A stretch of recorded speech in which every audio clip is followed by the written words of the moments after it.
সবচেয়ে বড় প্রমাণ হলো তারা এখনো আওয়ামী লীগের ভয়কেই তাদের ঐক্যের আঠা হিসাবে ব্যবহার করছে এবং আওয়ামী লীগের ভয়ে তারা যে কোনো সময় আবার এক হয়ে যেতে পারে। ফলে তাদের ভেতরে ভয়, অন্তরে ভয়, বাহিরে ভয়, শোবার ঘরে ভয়, বাইরে ভয়, এই ভয় নিয়ে তারা আসলে বেশি দিন বেঁচে থাকতে পারবে না। তাদের বেঁচে থাকার দিনগুলো সংকুচিত হয়ে আসছে। এই সমন্বয়করা রাস্তাঘাটে, এই যারা ছাত্র নেতা আছে রাস্তাঘাটে পেটুনি খাবে, আজকে শুরু হয়েছে কিনা? ডাস্টবিন শফিক তুমি কোথায়? তোমার এখন লন্ডনে গেলেও পেদাবে, স্পেনে গেলেও পেদাবে, আমেরিকায় গেলেও পেদাবে। আমরা কিন্তু এগুলো সামাল দিতে দিতে আমরা এখন ট্রেন আপ হয়ে গেছি। আমরা জানি যে আমাদের কেমন একা চলতে হয়। এই দেশে যদি কোনোদিন আওয়ামী লীগ আসে, তাইলে সেদিন আপনার পিঠের চামড়া, পেটের চামড়া, নিচের চামড়াটা আমরা কোনো কিছু থাকবে না। সেই নির্বাচনে কখনো আমরা শুনতে পাচ্ছি যে নিষিদ্ধ ঘোষিত আওয়ামী লীগ অংশ নিতে পারবে, কেউ বলছেন পারবে, কেউ বলছে পারবেন না, কেউ বলছে দলীয় প্রতীকে হবে না বলে যারা ক্লিন ইমেজের আছেন তারা পারবেন। এই বিষয়গুলো যদি মাননীয় মন্ত্রী পরিষ্কার করতেন। শোনো, ওই অত্যাচারীদের দিন বেশি নাই, ওরা বুঝতেছে না, পালানোরও পথ পাবে না, তোমাদের পাল ধরবে এসে। আর যারা এই ঘটনা ঘটাইছে অবশ্যই তাদের বিচার হবে, সব কথা চিনে রাখো, সেদিন বেশি দূরে না। দর্শক, নতুন একটা নিউজ আপনাকে স্বাগতম। প্রিয় দর্শক, এক অডিও বার্তায় সাবেক প্রধানমন্ত্রী শেখ হাসিনা বলছেন, শোনো, ওই অত্যাচারিতদের বেশি দিন আর সময় নেই, তারা বুঝতে পারছে না, তারা পালানোর পথও পাবে না, তারা তোমাদের পায়ে এসে পড়বে। দর্শক মণ্ডলী, একদিকে তিনি যেমন এমন বক্তব্য দিচ্ছেন, অন্যদিকে বিশ্লেষকরা বলছেন জামাত, বিএনপি এবং এনসিপির নেতাকর্মীরা আওয়ামী লীগের ভয়ে তটস্থ হয়ে আছে। দর্শক, সেই বিশ্লেষক দাবি করছেন যে কোনো মুহূর্তে আওয়ামী লীগ বাংলাদেশে প্রতিষ্ঠিত হতে পারে এমন ভয় রয়েছেন বিরোধী দলের নেতাকর্মীরা। দর্শক, আর এই ভয় নিয়ে সমন্বয়করা অর্থাৎ এনসিপির নেতাকর্মীরা বেশি দিন বাঁচতে পারবে না। দর্শক, বিশ্লেষকের এই মন্তব্যকে আপনি কিভাবে দেখছেন? অর্থাৎ আপনিও কি মনে করছেন আওয়ামী লীগের এই ভয় নিয়ে সমন্বয়করা অর্থাৎ এনসিপির নেতাকর্মীরা বেশি দিন বাঁচতে পারবে কিনা তা অবশ্যই কমেন্ট করে জানিয়ে দিন। দর্শক, এছাড়াও আওয়ামী লীগের নেতাকর্মীরা স্থানীয় নির্বাচনে অংশগ্রহণ করতে পারবে কিনা এ নিয়ে সংসদে তুমুল ঝড় তুললেন স্বতন্ত্র এমপি রুমিন ফারহানা। দর্শক, সেই ভিডিওটিও আমরা একটু পরেই দেখতে চলেছি, তাই বলবো যারা ভিডিওটি অন করেছেন নাটিনের সম্পূর্ণ নিউজটি মনোযোগ সহকারে দেখতে থাকুন, তাহলে আজকের মূল বিষয়টা বুঝতে পারবেন। তো দর্শক, আর কথা না বাড়িয়ে চলুন দেখে আসবো আজকে সেই কাঙ্ক্ষিত ভিডিওগুলো। তবে তার আগে বলবো, যারা এখনো চ্যানেলটি সাবস্ক্রাইব করেননি অবশ্যই চ্যানেলটি সাবস্ক্রাইব করে পাশে থাকা বেল আইকনটি ক্লিক করে দিন। আর যারা ইতিমধ্যেই চ্যানেলটি সাবস্ক্রাইব করে রেখেছেন তাদেরকে অসংখ্য ধন্যবাদ। তো চলুন দর্শক, ভিডিওটিতে একটি লাইক দিয়ে আমরা ধারাবাহিকভাবে সবগুলো ভিডিওর আলোচনা দেখে আসি। বাংলাদেশের স্বাধীনতা যুদ্ধের নেতৃত্ব দিয়ে আওয়ামী লীগ যাদেরকে পরাজিত করেছিল 1971 সালে, 2026 সালে এসেও সেই তারাই এখন কম্পমান আওয়ামী লীগের ভয়ে। কারণ আওয়ামী লীগের রাজনীতি মানেই তাদের রাজনৈতিক কবর। প্রতিদিন ফেসবুকে স্ট্যাটাস দেওয়া হচ্ছে, ওরা আসছে, ওরা আসছে, ওরা আসছে। এই যে ওরা আসার সিনড্রোম, সারা বাংলাদেশে আওয়ামী বিরোধীরা তাই কম্পমান। প্রশ্ন হলো, বিএনপির জন্ম 1978 সালে হলেও তারা আওয়ামী লীগের ভয়ে এতটাই ভীত যে বাংলাদেশ বিরোধীদের সঙ্গে, জঙ্গিদের সঙ্গে হাত মিলিয়ে আওয়ামী বিরোধী প্ল্যাটফর্মকে আরো বিস্তৃত করতে তাদের একটুও বাধছে না। অথচ তারা মুখে বহুদলীয় গণতন্ত্র, মুক্ত রাজনীতি সহ কত গপ্পই না দিয়ে বেড়াচ্ছে। একদিকে বলা হচ্ছে আওয়ামী লীগ শেষ, আওয়ামী লীগের অধ্যায় ক্লোজড বা চ্যাপ্টার ক্লোজড, আওয়ামী লীগ জনগণের সমর্থন হারিয়েছে। অন্যদিকে একই সঙ্গে আওয়ামী লীগের সম্ভাব্য প্রত্যাবর্তন ঠেকাতে বিএনপি, জামায়াত, এনসিপি এবং তথাকথিত জুলাই শক্তির নেতারা প্রতিদিন সতর্কবার্তা দিচ্ছেন, প্রতিদিন ফেসবুকে স্ট্যাটাস দিয়ে নিজেদের ভয় প্রকাশ করছেন। তারা এতটাই ভীত যে তারা হয়তো ঘুমোতেও পারছেন না ঠিকমতো। কখন তাদেরকে রাস্তায় আক্রমণ করে সাধারণ নাগরিক, এই প্রশ্ন তারা তুলছেন। রাজনীতিতে সাধারণত মৃত প্রতিপক্ষকে নিয়ে কেউ এত উদ্বিগ্ন থাকে না। যে শক্তি সত্যি বিলুপ্ত হয়ে যায় তাকে নিষিদ্ধ করার প্রয়োজন হয় না, তাকে নিয়ে প্রতিদিন বক্তৃতা দেওয়ারও প্রয়োজন পড়ে না। ব্রিটেনের বিখ্যাত থিঙ্ক ট্যাঙ্ক চ্যাথাম হাউস এই বিষয়ে যে বিশ্লেষণ দিয়েছে তা বিএনপি এবং তাদের মিত্রদের জন্য এক রাজনৈতিক আঘাত। আসলে চ্যাথাম হাউস স্পষ্টভাবে বলছে, বাংলাদেশে গণতন্ত্রকে সত্যিকার অর্থে পুনরুদ্ধার করতে হলে এবং রাজনীতিকে জনগণের কাছে ফিরিয়ে দিতে হলে আওয়ামী লীগকে রাজনীতিতে অংশগ্রহণের সুযোগ দিতে হবে। অর্থাৎ আন্তর্জাতিক রাজনৈতিক বিশ্লেষণের দৃষ্টিতেও আওয়ামী লীগকে নিষিদ্ধ রেখে বাংলাদেশে কোনো অর্থবহ গণতন্ত্র প্রতিষ্ঠা সম্ভব নয়। এই সত্যটি বিএনপি, জামায়াত এবং এনসিপি মানতে নারাজ, কারণ এটি মানলে তাদের ক্ষমতার ভিত্তি দুর্বল হয়ে যায়। গত বছর হাসনাত আব্দুল্লাহ ঘোষণা করেছিল আওয়ামী লীগের চ্যাপ্টার ক্লোজড, কিন্তু এক বছর পর বাস্তবতা কি? আওয়ামী লীগ রাজপথে নেই, সংসদে নেই, টেলিভিশনের টকশোতে নেই, কিন্তু বাংলাদেশের রাজনীতির কেন্দ্রীয় আলোচনার বিষয় এখনো আওয়ামী লীগ, তখনও আওয়ামী লীগ। এটি নিজেই একটি রাজনৈতিক বাস্তবতা। আসলে সার্জিস আলম বলছেন সবাইকে এক থাকতে হবে, আসিফ মাহমুদ সজীব ভুইয়া বলছেন ছাত্রলীগের ঝটিকা মিছিল সরকারের ব্যর্থতার প্রমাণ, নাসিরউদ্দিন পাটোয়ারি বলছেন আওয়ামী লীগের হামলা থেকে কেউ নিরাপদ নয়। প্রশ্ন হলো, যদি আওয়ামী লীগ সত্যি জনবিচ্ছিন্ন এবং রাজনৈতিকভাবে মৃত হয়, তাহলে কয়েকটি ঝটিকা মিছিল বা বিচ্ছিন্ন কর্মসূচি নিয়ে এত আতঙ্ক কেন আপনাদের? রাজনীতির প্রকৃত মনস্তত্ত্ব আসলে এটাই। আওয়ামী লীগকে নিয়ে প্রতিনিয়ত সতর্কবার্তা আসলে আওয়ামী লীগের দুর্বলতার প্রমাণ হয় না, বরং এটি আওয়ামী লীগ বিরোধী জোটের গভীর অনিশ্চয়তার বা ভয়ের প্রকাশ পায়। আর এই জোট যে সম্পূর্ণ নিজেদের রাজনৈতিক শক্তির উপর ভর করে দাঁড়াতে পারছে না, তার সবচেয়ে বড় প্রমাণ হলো তারা এখনো আওয়ামী লীগের ভয়কেই তাদের ঐক্যের আঠা হিসেবে ব্যবহার করছে, এবং আওয়ামী লীগের ভয়ে তারা যে কোনো সময় আবার এক হয়ে যেতে পারে এবং হয়ে যায়ও। এই যে মুখে মুখে তারা বিরোধী দল খুব অস্বস্তিকর কাজ করছে, বিরোধী দল ভয়ঙ্কর কাজ করছে, এসব বলছেন তারেক রহমান, আবার দেখবেন আওয়ামী লীগকে নিষিদ্ধ করার ক্ষেত্রে তারা সবাই এক হয়ে যাচ্ছে। বাস্তবতা হলো আওয়ামী লীগকে ঘিরে তিনটি ভিন্ন শক্তির তিনটি ভিন্ন ভিন্ন ভয় কাজ করে। প্রথম ভয় যুদ্ধাপরাধী জামায়াতের। 1971 সালের পরাজয়ের রাজনৈতিক উত্তরাধিকার এখনো তাদের তাড়া করে বেড়ায়। আওয়ামী লীগ শুধু একটি রাজনৈতিক দল নয়, একটি বাংলাদেশের স্বাধীনতার রাষ্ট্রীয় বয়ানের প্রধান ধারক। ফলে আওয়ামী লীগের পুনরুত্থান মানে মুক্তিযুদ্ধের প্রশ্নে জামায়াতের রাজনৈতিক সংকোচন। 1971 সালে এই জামায়াত তাদের রাজাকার বাহিনী আল বদর এবং আল শামস পাকিস্তানি হানাদার বাহিনীর সঙ্গে মিলে এই দেশের মানুষকে হত্যা করেছিল, লুটতারাজ করেছিল, আগুন লাগিয়েছিল, মা বোনদের ইজ্জত লুট করেছিল। সেই একই জামায়াত আজ বাংলাদেশের রাজনীতির নির্ধারক শক্তি হিসাবে আবির্ভূত হয়েছে কেবলমাত্র আওয়ামী লীগের অনুপস্থিতির কারণে। এটি বাংলাদেশের ইতিহাসের সবচেয়ে কলঙ্কিত অধ্যায়গুলোর একটি। আর দ্বিতীয় ভয় কাদের? এনসিপি এবং তথাকথিত জুলাই সন্ত্রাসীদের।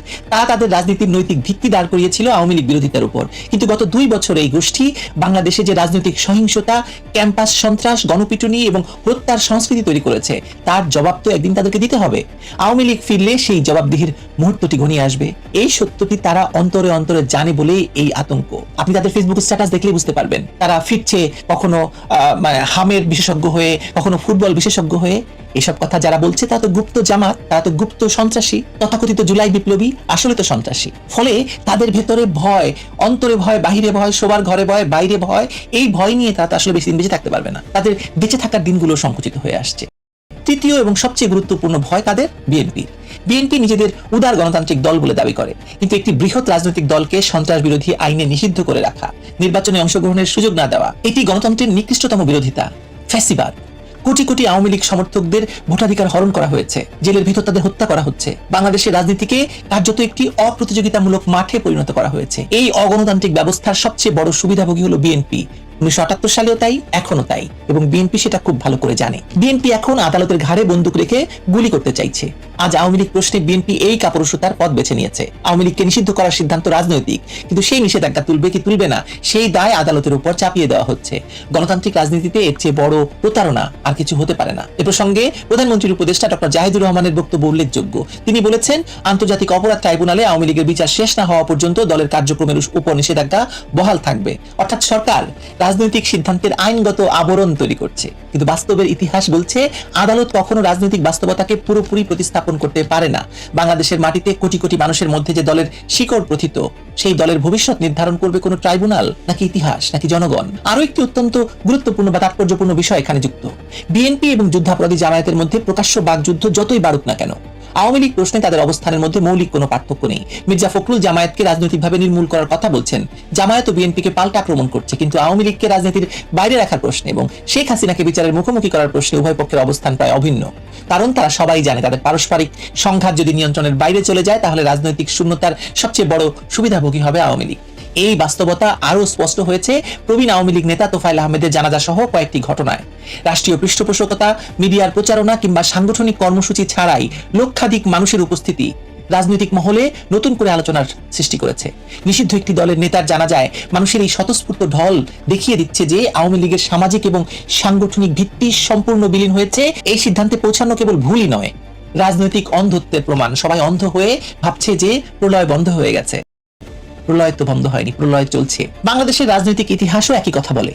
আওয়ামী লীগ বারবার আঘাত পেয়েছে, কিন্তু বারবার উঠে দাঁড়িয়েছে। 1975 সালে বঙ্গবন্ধুকে সপরিবারে হত্যার পর এই দল ফিরে এসেছে। 2001 সালে নির্বাচনী পরাজয়ের পরও ফিরে এসেছে। 2007 সালের সামরিক সমর্থিত তত্ত্বাবধায়ক শাসনের পরও এসেছে। প্রতিবারই এই দলকে শেষ বলা হয়েছে, কিন্তু প্রতিবারটি সেই শেষ ঘোষণা মিথ্যে প্রমাণ করে আওয়ামী লীগ সদম্ভে ফেরত এসেছে।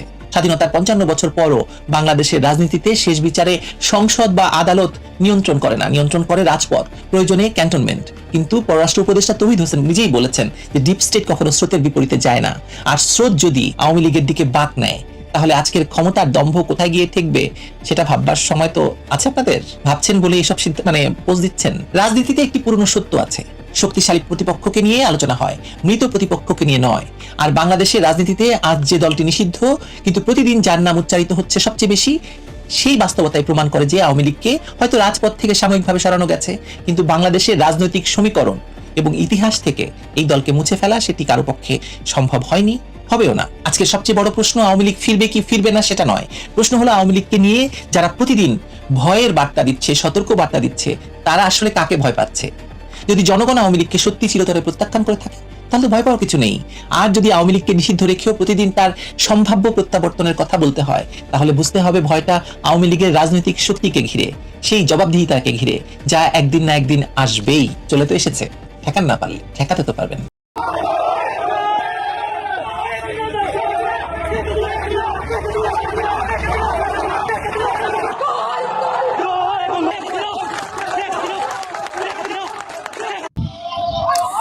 প্রিয় দর্শক, মিছিলটি আশা করি আপনারা খুবই মনোযোগ সহকারে দেখেছেন, সেখানের স্লোগানগুলো শুনেছেন।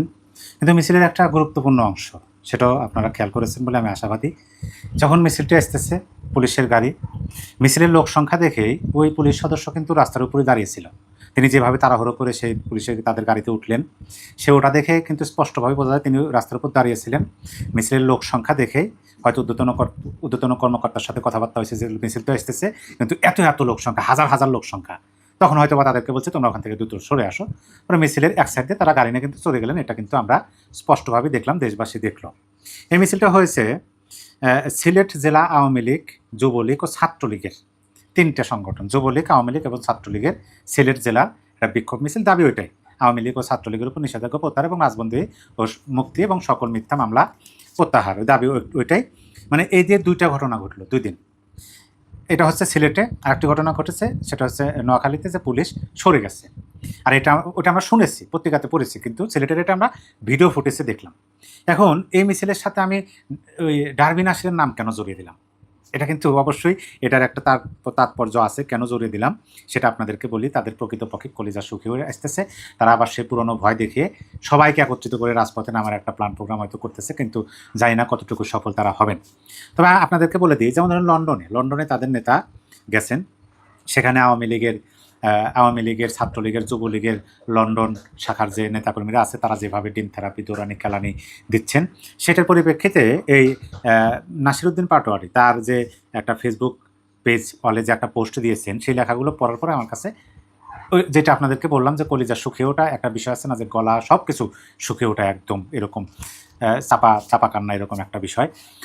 আমি আপনাদেরকে লেখাগুলো পড়ে শোনাই, যদিও আমি আমার মতো করে বলতে পারি, তারপর আমি আপনাদের পড়ে শোনাই, আপনারা একটু বোঝার চেষ্টা করুন যে আদৌ তিনি কী বলেছেন এবং আমার যে ধারণাটা সেটা কতটুকু যৌক্তিক। তিনি লিখেছেন, লন্ডনে হাসনাত আবদুল্লাহর উপর ফ্যাসিস্ট সন্ত্রাসীদের, তিনি সন্ত্রাসী শব্দটা ব্যবহার করছেন, আমরা তীব্র নিন্দা ও প্রতিবাদ জানাই। তিনি জানাইতে পারেন তার দলের নেতাকর্মীদের উপর এরকম ডিম বৃষ্টি হয়েছে, প্রতিবাদ জানাবেন, নিন্দা জানাবেন। কিন্তু তারপরে তিনি যেটা লিখছেন, জুলাই গণঅভ্যুত্থানে সক্রিয় কোনো ব্যক্তির উপর ফ্যাসিস্টদের আক্রমণ শুধু একজন ব্যক্তির উপর আক্রমণ নয়, এটি জুলাই আন্দোলনে অংশগ্রহণকারী সকলের উপর আক্রমণ। মানে ওই যে ন্যাটোর মতো, যে ন্যাটোভুক্ত যে দেশগুলো আছে তার মধ্যে একটা রাষ্ট্রের উপর যদি আঘাত আসে তাহলে বুঝতে হবে যে ন্যাটোভুক্ত সকল রাষ্ট্রের উপর আঘাত হয়েছে, এরকম একটা চুক্তি। এখন এই নাসির সাহেব তিনি বলতেছেন যে জুলাই আগস্ট আন্দোলনে যাদের একজনের উপর আঘাত, মানে হাসনাতের উপর আঘাত, ডিম বৃষ্টি মানে সকলের উপর ডিম বৃষ্টি। তাহলে জুলাই আগস্ট আন্দোলনে যে এত মানুষ, সাধারণ মানুষ রাজপথে নেমেছিল, তাদের উপর কি, তারা কি এটা মনে করতেছেন নাকি? দেখেন আমি আসতেছি। তারপর তিনি বলছেন, গণতন্ত্র, ন্যায় বিচার ও ফ্যাসিবাদ বিরোধী চেতনায় বিশ্বাসী সকল শক্তিকে মত ও পথের ভিন্নতা সত্ত্বেও এ ধরনের হামলার বিরুদ্ধে ঐক্যবদ্ধ অবস্থান নিতে হবে। এই বক্তব্যের মাধ্যমে তিনি স্পষ্টভাবে স্বীকার করলেন যে তাদের যে একটা গ্রুপ ছিল, একটা কম ছিল, যেটাকে বলা হয় ফ্যাসিবাদ বিরোধী চেতনায় বিশ্বাসী যে একটা শক্তি ছিল, সেই শক্তির মধ্যে বিভিন্নভাবে শিরা উপশিরা, শাখা প্রশাখায় ব্যাপক ধরনের ফাটল ধরেছে। এটা প্রমাণ কিন্তু তিনি নিজে দিলেন। আমি আবার একটু লাইনটা পড়ে শোনাই। গণতন্ত্র, ন্যায় বিচার ও ফ্যাসিবাদ বিরোধী চেতনায় বিশ্বাসী সকল শক্তিকে মত ও পথের ভিন্নতা সত্ত্বেও, তার মানে মত পথের ভিন্নতা আছে, সেটা স্পষ্ট হয়েছে, প্রকাশ্য হয়েছে। এই ধরনের হামলার বিরুদ্ধে ঐক্যবদ্ধ অবস্থান নিতে হবে। একা পারতেছে না, একা ছাত্রলীগ যুবলীগকে তারা আর মানে প্রতিহত বা প্রতিরোধ করতে পারতেছে না। শেষে তিনি লিখছেন, ফ্যাসিবাদী আবার সন্ত্রাস শব্দটা উল্লেখ করছেন, বিরুদ্ধে আমাদের অর্থাৎ তাদের সম্মিলিত প্রতিরোধী হতে পারে গণতান্ত্রিক ভবিষ্যৎ নির্ধারণের সবচেয়ে শক্তিশালী ভিত্তি। স্পষ্ট বার্তা এখানে, স্পষ্ট তার সাথে তিনি স্বীকার করলেন যে তাদের একক পক্ষে সম্ভব না। আচ্ছা ঠিক আছে, আওয়ামী লীগের বিষয়ে তারা একত্রিত হবে, হতেই পারে। এটা নিয়ে যে দুশ্চিন্তা করা, এটা নিয়ে মাথা ব্যথার কিচ্ছু নাই। কারণ আওয়ামী লীগের নেতাকর্মী সমর্থকরা অলরেডি খুব ভালোভাবে জানতে পেরেছেন, বুঝতে পেরেছেন এবং তারা বিশ্বাস করেছেন যে, এবং বাস্তবতা যে অতীতে বর্তমান সময়ে আওয়ামী লীগ বিরোধী যারা আছেন অতীতে তারা একত্রিতই ছিলেন। তারা একত্রিত থেকেই একটা দলের সাথে লড়াই সংগ্রাম করে পারেন নাই, একটা মেটিকুলাস ডিজাইন করে তাদেরকে ক্ষমতাচ্যুত করছে। এখন তো একত্রিত, এটা দেশের মানুষ জানে। এটা আপনি যদি সাধারণ খেটে খাওয়া মানুষকে যেখানে তিনিও বলবেন যে হ্যাঁ এটা সত্য কথা। কিন্তু এখানে প্রশ্ন হলো যে তিনি যে তীব্র নিন্দা ও প্রতিবাদ জানালেন লন্ডনের ঘটনায়, সেই ঘটনায় হাসনাতের উপর ডিম নিক্ষেপ হয়েছে, ডিম বৃষ্টি হয়েছে, তার মানে নিজেদের উপর ডিম বৃষ্টি হলে সন্ত্রাসী কর্মকাণ্ড হয়ে যায়। আর আপনি ভাবুন তো, এই বাংলাদেশে 5ই আগস্ট পরবর্তী সময়ে কাদের লোকদের মারা হয়েছে, কাদের লোকদের বাড়িতে হামলা ভাঙচুর লুটপাট হয়েছে, ব্যবসা বাণিজ্য লুট করা হয়েছে, বেদখল করা হয়েছে, পুকুরে মাছ মেরে নেওয়া হয়েছে, গোয়ালঘরের গরু খুলে নেওয়া হয়েছে, রাস্তাঘাটেও অত্যাচার নির্যাতন করা হয়েছে।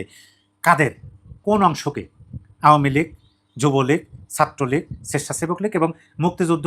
সেটা তো আমরা ডক্টর ইউনূসের আমলে দেখেছি যে একমাত্র আওয়ামী লীগ ছাড়া মুক্তিযুদ্ধকে ধারণ করার সেরকম কোনো শক্তি দেখাই পাইনি আমরা তখনকার সময়। তার মানে হলো যে প্রতিপক্ষের উপর যখন মপ করবেন, আপনারা মপ করে আপনারা আইন বহির্ভূত কাজ করবেন, জীবন কেড়ে নেবেন, তখন সেটা মপ, সেটা ঠিক আছে। আর যখন আপনাদের ডিম বৃষ্টি হবে, সেইটা সন্ত্রাসী কর্মকাণ্ড হয়ে যায়।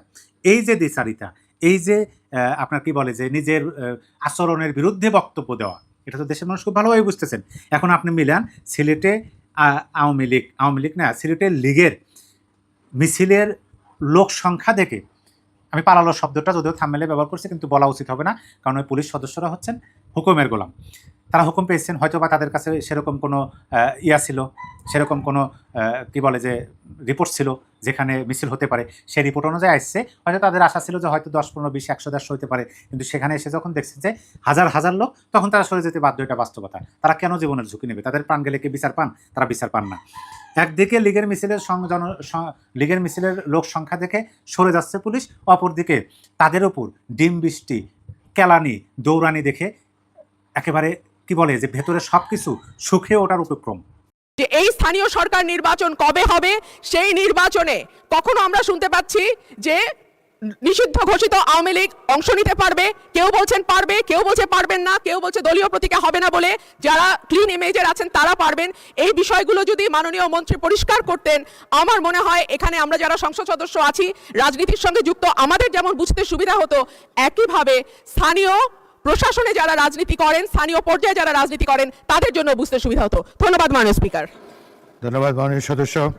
আমি এখন মাননীয় স্থানীয় সরকার পল্লী উন্নয়ন ও সমবায় মন্ত্রীকে ছাঁটাই প্রস্তাবগুলোর উপরে বক্তব্য রাখার জন্য আহ্বান জানাচ্ছি। ধন্যবাদ মাননীয় স্পিকার। সম্পূরক বাজেটের বরাদ্দ নিয়ে আমরা আজকে এখানে বসেছি এবং সেটাকে আপনার মঞ্জুরি দেওয়া না দেওয়ার ব্যাপারে আলোচনা করছিলাম। তো এর মধ্যে আমাদের সম্মানিত সংসদ সদস্য কয়েকজন বিভিন্ন বিষয়ে অবতারণা করেছেন। তবে স্থানীয় সরকার নির্বাচনের ব্যাপারে আমি তাদের আশ্বস্ত করতে পারি যে যথাসময়ে নির্বাচন অনুষ্ঠিত হবে এবং যে আমরা সিদ্ধান্ত একমত হয়েছি, সেই সিদ্ধান্তে আমরা যথাসময়ে নির্বাচন অনুষ্ঠিত করব। আমি আজকে থেকে 1 বছর আগে একটা কথা বলেছিলাম যে এই সমন্বয়করা রাস্তাঘাটে, এই যারা ছাত্র নেতা আছে রাস্তাঘাটে পেটুনি খাবে। আজকে শুরু হয়েছে কিনা? ছাত্রদের এতগুলো মানুষের রক্ত বিক্রি করে যারা নিজেদের পকেট গুছিয়েছে, এরা নাকি এদের কিছুই নাই। তোর বাইনারি অ্যাকাউন্টটা, তোর ক্রিপ্টো কয় টাকা আছে ওইটা আমাদের দেখাইস, তাহলে বুঝবো যে কার কয় টাকা আসছে বা নাই। তো টাকা পয়সা তো সব ক্রিপ্টোতে ইনভেস্ট করা হয়েছে, যে কারণে বাংলাদেশে এখন এটা দেখা যাবে না। এখন মপটা কারা করে? এখন এগুলো মারামারি, এই হত্যা, ধর্ষণ, লুটপাট, চাঁদাবাজি প্রতিদিন চলছে, এগুলো কারা করে? আমরা করি। এই ইউনূস, তার আশপাশের লোকজন, এমনকি এই ছাত্রদের ভেতরেও কেউ কেউ তারা সুশীল সেজে গিয়েছিল, সাদা সাদা পাঞ্জাবি গায়ে দিয়ে বিশাল রাজনৈতিক নেতা হয়ে গেছে। পাশার চামড়া বাবা থাকবে না। তোমরা যেখানে কাজ করা দরকার, একটা জায়গার মধ্যে তাদেরকে আমরা কোনো জায়গায় পাইনি। আজকে ওই যে ওরা নাম দিয়েছে ডাস্টবিন শফিক, তুমি কোথায়? তোমার এখন লন্ডনে গেলেও পেদাবে, স্পেনে গেলেও পেদাবে, আমেরিকায় গেলেও পেদাবে।